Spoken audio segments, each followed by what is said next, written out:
Il y a longtemps, dans la belle ville de Paris, il y avait un riche marchand qui avait 3 filles, Lulu, Fifi et Bella. Lulu et Fifi étaient ce qu'on appelle des filles riches, frivoles, capricieuses, dépensières. Pourtant Bella était sereine, simple et surtout très humaine, elle traitait toujours les domestiques et les personnes de statut social inférieur avec bienveillance. Bella aimait beaucoup lire, elle passait des heures et des heures à lire des livres de poésie, d'aventure ou de romance. La relation avec ses sœurs n'était pas bonne, pour ainsi dire. Parce qu'étant si différentes, Lulu et Fifi se moquaient de la façon dont elles considéraient Bella comme simple et effrénée. De son côté, Bella ignorait l'opinion superficielle que ses sœurs avaient de la vie et des relations entre les gens. Bella aimait parler avec le boulanger ou le marchand de légumes du marché. Écouter leurs histoires, contes et anecdotes. Elle a beaucoup appris de la façon dont les gens humbles vivent et profitent de la vie avec beaucoup moins que ce qu'elle et ses sœurs avaient à la maison. Le père voyageait beaucoup. Il se rendait dans les ports pour voir comment et dans quelles conditions les marchandises qu'il importait étaient arrivées. Puis il avait de longues rencontres avec les acheteurs de ces marchandises et enfin il rentrait chez lui avec les cadeaux que ses filles lui avaient demandés, des robes, des bijoux ou des chapeaux pour Lulu et Fifi et un livre pour Bella. Parfois, pour Bella, elle apportait un objet de pays étrangers par lesquels voyageaient les navires dans lesquels elle importait sa marchandise, et ainsi Bella avait un coin d'objets de pays lointains. Une marionnette avec un très long nez apporté d'Italie, un dragon de pays lointain Chine. Une grue en papier fabriquée au Japon avec quelque chose appelé origami et plusieurs autres choses avec lesquelles Bella a mentalement voyagé dans ces terres étranges et lointaines. Il arriva qu'un jour le père revint chez lui d'un de ses voyages très triste et affligé, il vint sans cadeau et très découragé. Un terrible malheur s'était produit. Le navire dans lequel la marchandise était venue avait disparu dans une tempête de mer et personne ne savait où se trouvait le navire, la marchandise ou l'équipage. Comme il n'y avait pas de marchandise à vendre, il se trouva soudain dans la misère la plus absolue, il avait quelques économies. Mais elles ne suffisaient pas à payer ceux qui lui avaient prêté de l'argent pour les importer. Dans une telle situation, ils ont rapidement saisi tout ce qu'il avait pour payer ceux qui leur devaient de l'argent. Elle n'a eu d'autre choix que de déménager à la campagne pour vivre avec ses 3 filles, Lulu et Fifi. Elle n'arrivait pas du tout à s'habituer aux inconvénients de leur nouvelle situation, il n'y avait pas de domestique pour nettoyer, laver ou cuisiner, donc elle devait faire tout ce qui concernait l'entretien d'une maison. Il va sans dire que celle qui s'est vraiment efforcée de gérer la maison au mieux était Bella, qui bien qu'elle n'était pas non plus habituée à ces corvées, a fait tout son possible pour concilier la nouvelle vie qu'il devait maintenant vivre. Un jour, le père reçut une nouvelle qui rendit tout le monde heureux. Le navire perdu dans la tempête était apparu dans un port avec toutes les marchandises en bon état. Ses difficultés étaient terminées, il enfila à la hâte sa plus belle chemise, une veste, un chapeau et sur son cheval il dit au revoir à ses 3 filles. Lulu a demandé un camée en ivoire. Fifi un chapeau qui était à la dernière mode à Paris. Bella lui a demandé une rose. Monté sur son cheval, content et heureux, le père partit au galop vers les ports. Et voilà. Il a été surpris par une tempête d'été avec un grand vent et une terrible averse. Le père, errant sur le chemin, s'est perdu sur la route des ports et s'est retrouvé dans des terres étranges, avec beaucoup de buissons, de ronces et de sentiers le long desquels il était évident que personne n'était passé depuis longtemps. Au loin il repéra un immense palais. Il se dirigea vers lui pour se sécher et s'abriter des intempéries. Arrivé aux portes du palais, il le vit délabré et négligé, il n'y avait pas de fenêtre aux fenêtres. Les mauvaises herbes poussaient librement, les fontaines étaient pleines de feuilles. Il eut peur, mais frappa quand même à la porte et elle s'ouvrit comme par enchantement. Il entra à l'intérieur de l'immense salle de réception et oh! Surprendre! C'était propre et bien rangé, la cheminée était allumée et tout semblait très bien entretenu. Y a-t-il quelqu'un? Il a demandé. Bonjour?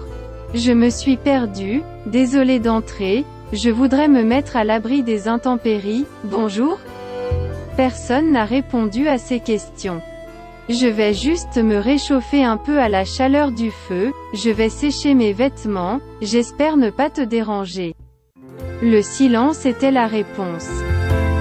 En s'approchant du feu dans l'âtre, il vit une table chargée de nourriture et de cruches d'eau et de vin.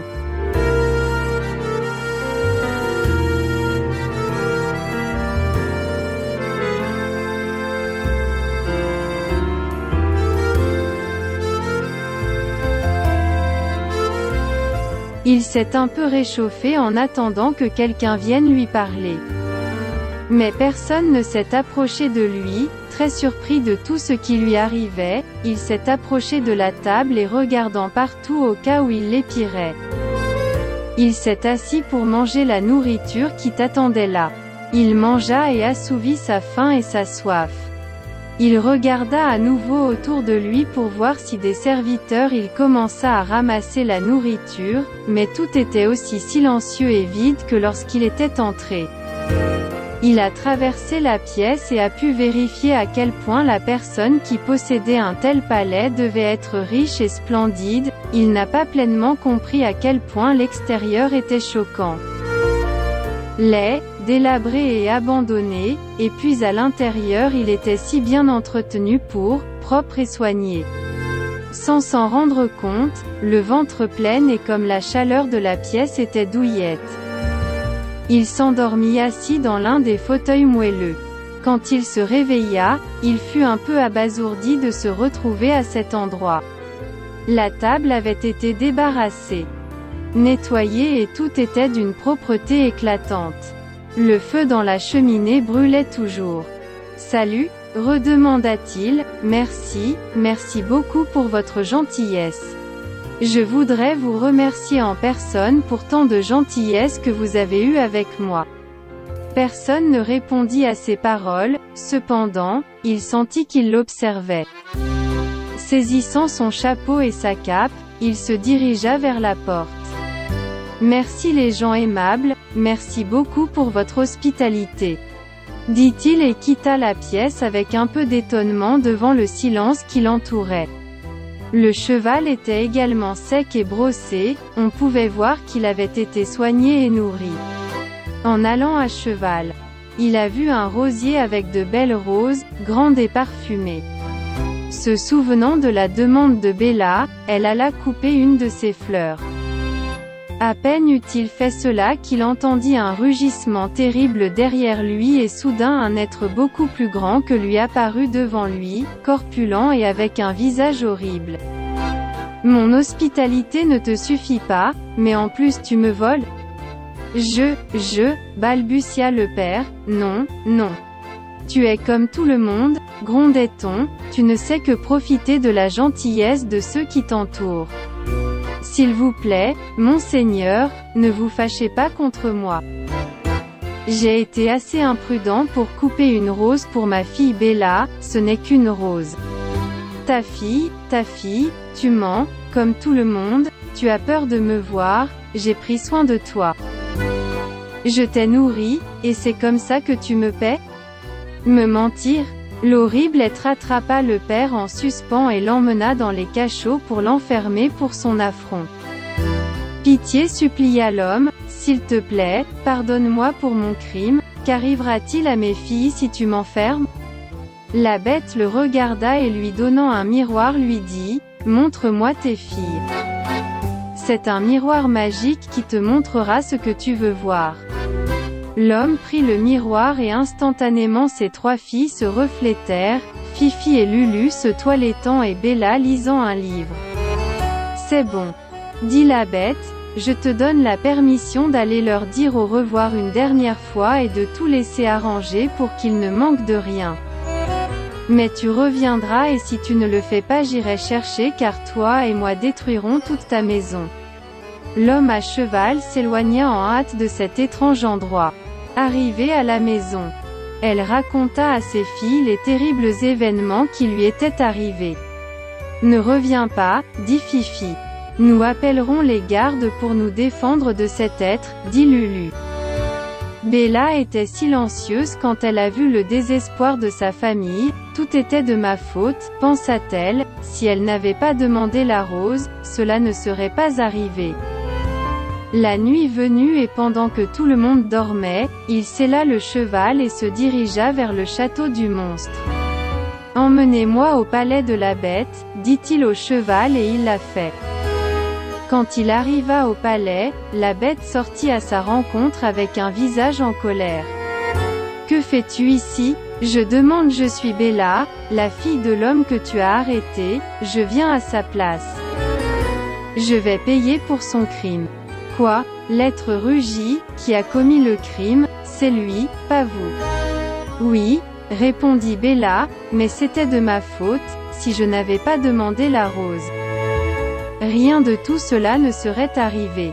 Mais, dit la bête, tu resteras ici pour toujours, avec moi, tu verras mon horrible visage jour après jour, es-tu prêt à faire ça ?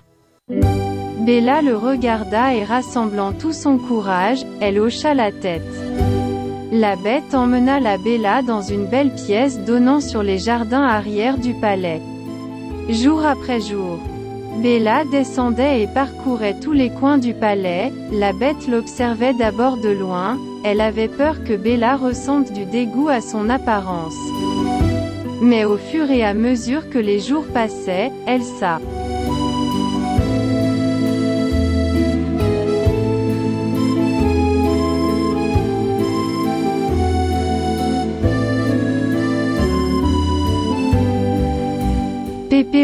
d'elle et en son intérieur a commencé à tomber amoureux.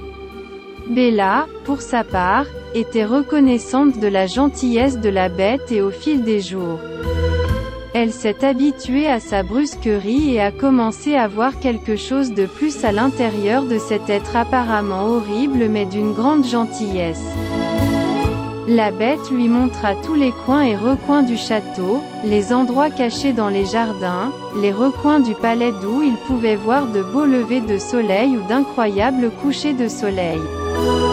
La Belle et la Bête avaient de longues conversations sur les livres, les contes, les histoires et les légendes qu'elle racontait parfois et d'autres fois lui. Curieuse de connaître l'histoire de Bête, elle lui demanda un jour, « Et dis-moi, comment se fait-il que quelqu'un comme toi, cultivé, en intelligent, sage, tu es devenu un être si solitaire, laissé pour compte par tout le monde et horrible ?» dit la Bête. Bella était silencieuse, elle ne voulait pas l'offenser. Cette arrivée Bête a commencé à parler, qu'il y a de nombreuses années, quand j'étais très jeune, le conte. Mon père est mort, et bien que je n'étais pas assez vieux pour gouverner, j'ai dû prendre sa place, mais l'une des exigences était le mariage. Le comte, mon père, avait pour épouse une dame aristocratique, très gourmande et quand le comte est mort il a voulu prendre sa place mais, comme je vous l'ai dit, j'étais son héritier et c'était à moi d'être le nouveau comte. Il concoctait 1000 formes et conjurations pour la gouverner à ma place, mais tout lui était impossible. Sur son insistance et son ambition, les conseillers ont décidé de l'expulser à jamais du domaine du comte, mais visitant une grande sorcière. Elle a formulé une terrible malédiction sur nous tous qui étions dans le comté. À ce moment-là, elle a transformé tous les habitants en statues de pierre. Qu'ils ne quitteraient leur état que pour nettoyer, cuisiner, nettoyer ou défendre le palais si nécessaire, c'est pourquoi vous pouvez voir tout toujours près Bella. Si quelqu'un osait s'éloigner du comté, il se transformerait immédiatement en poussière et en moi. Il m'a maudit avec cette horrible apparence pour que personne ne s'approche de moi sans être repoussé par cette horrible image. Beth ne voulait pas dire à Bella qu'en vérité toute la malédiction serait annulée si Beth parvenait à trouver l'amour, c'est-à-dire que si quelqu'un tombait amoureux de lui malgré son horrible image. Il ne lui a pas dit parce qu'il était amoureux de Bella, et il ne voulait pas qu'elle se sente désolée pour lui, mais qu'elle l'aime vraiment comme n'importe quel couple aime son conjoint. Bella a été surprise par l'histoire de Beth et sans savoir comment elle a commencé à ressentir de l'affection dans son cœur, mais que ressentait-elle? La compassion? Pendant quelques semaines, Belle et Beth ont continué à partager des histoires. Des promenades et de beaux couchers de soleil et petit à petit l'amour de Beth a tellement grandi qu'il ne pouvait pas imaginer la vie sans Belle à ses côtés. Bella avait apporté le bonheur et la compagnie à son existence solitaire. Le palais avait tellement changé qu'il ne semblait plus être le même depuis l'arrivée de Bella. À plusieurs reprises, Beth a voulu lui déclarer son amour mais il n'a pas osé et a mangé ses mots de peur qu'elle le rejette et rompe cette belle relation qu'ils avaient. Il ne pouvait pas imaginer sa vie sans l'existence de Bella à ses côtés, il ne pouvait pas revenir à la terrible solitude et à l'abandon dans lequel sa vie était avant l'arrivée de Bella. Pour sa part, Bella a découvert un être merveilleux à l'intérieur de cet horrible visage qui, bien que déformé et immensément poilu, semblait trouver quelqu'un de beau avec des sentiments merveilleux et trop humains pour continuer à l'appeler Beth, même si elle n'était pas sûre de ressentir de l'amour pour cet être. Elle se demandait si c'était de la pitié, et par pitié on ne peut pas vivre avec quelqu'un. Un jour, Bella lui a demandé de lui permettre de voir sa famille à travers le miroir magique. Beth a hésité, mais a apporté le miroir et quand Bella s'est tenue devant elle, elle a observé sa famille pleurer et s'inquiéter parce que le père était malade. La Belle était très triste de voir son père au lit et a demandé à la Bête de la laisser aller voir sa famille. Beth a accepté la demande de Bella et lui a demandé de revenir à ses côtés. Même si à l'intérieur, elle sentait qu'une fois qu'elle serait loin du palais, elle l'oublierait, rencontrerait un beau jeune homme et resterait à l'écart. Bien entendu, il ne mettrait pas à exécution la menace faite à son père, et lorsqu'il la vit partir à cheval, son cœur se brisa en pensant qu'il perdait la personne qui l'avait fait se sentir comme un être humain et non l'horrible bête qu'il était devenu par le sortilège. Quand Bella est arrivée à la maison, ses sœurs l'ont embrassée avec une grande joie. Nous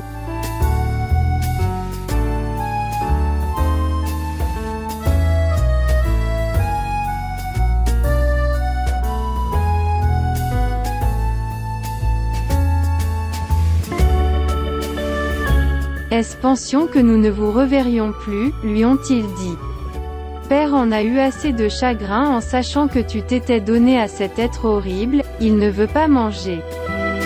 La tristesse le consume, tu t'es enfui? Où est Père? Bella a demandé. Ils l'ont emmené dans la chambre et là, Bella a parlé avec son père et lui a demandé de récupérer, qu'elle était revenue. En effet, petit à petit le père se remettait, il mangeait, essayait de marcher et la joie revint dans son corps lorsqu'il vit Bella à ses côtés.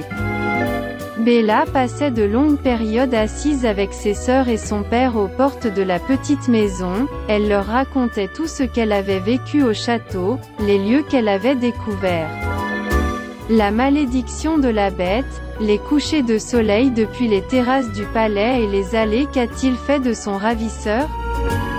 Comme c'est horrible, lui ont dit ses sœurs, je ne pouvais même pas toucher un être aussi effrayant mais non, dans cette horrible image il y a une personne.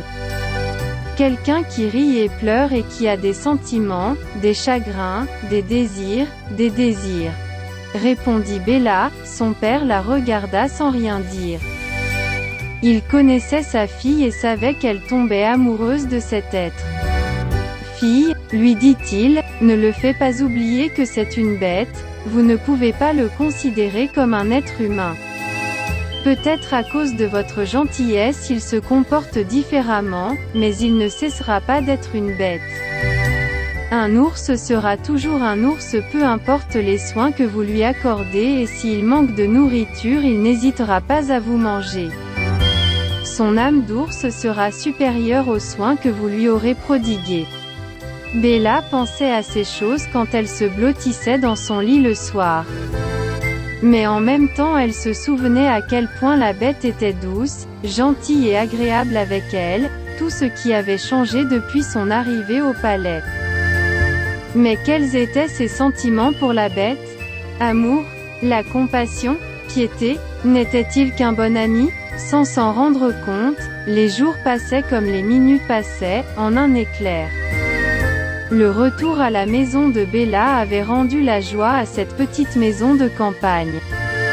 Le père s'était rétabli peu à peu et ses sœurs continuaient comme toujours coquettes et présomptueuses bien que beaucoup plus humaines avec leur père.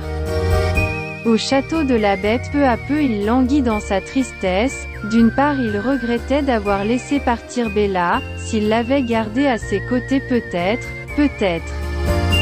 Il aurait pu tomber amoureux de lui, l'aimer même si ce n'était qu'un peu, mais d'un autre côté il comprenait qu'on ne peut forcer personne à t'aimer, ou à être ton ami.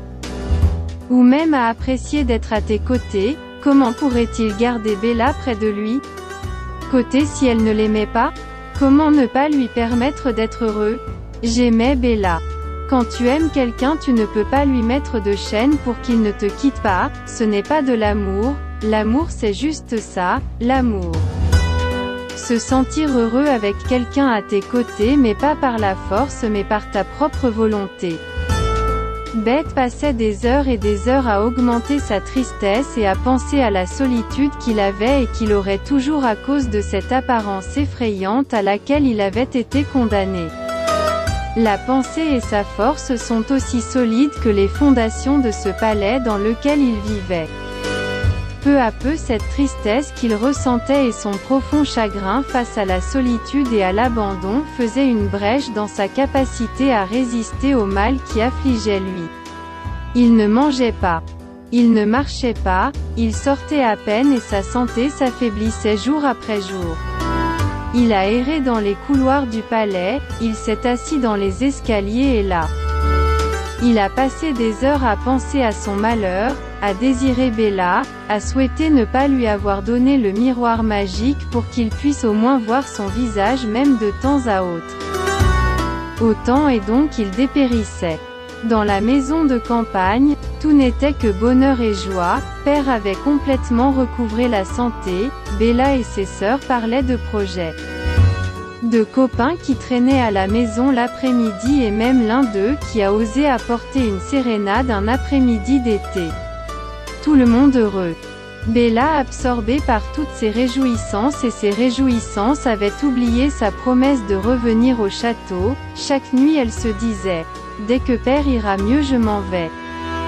Quand Lulu se décidera pour tel ou tel prétendant je m'en vais, le même jour que Fifi sort de caisse j'irai au palais avec la bête. » Les semaines passèrent ainsi.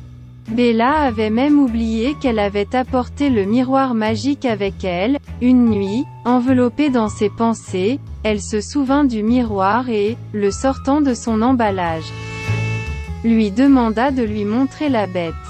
Sa joie s'est transformée en horreur quand il a vu Bette languissant et maîtrisé, assis sur le canapé de cette immense pièce avec un visage décharné.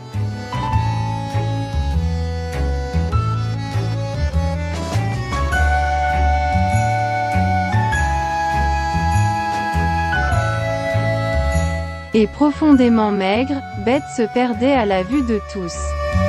À ce moment précis, il comprit que ce qu'il ressentait vraiment pour Bette n'était pas de la pitié, ni de la compassion, ni l'affection d'un ami, c'était le véritable amour.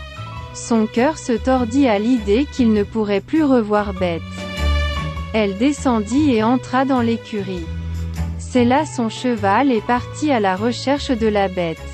Dans le palais, Bête a consommé ses derniers instants, un seul mot est sorti de sa bouche encore et encore, Bella, il est sorti d'où?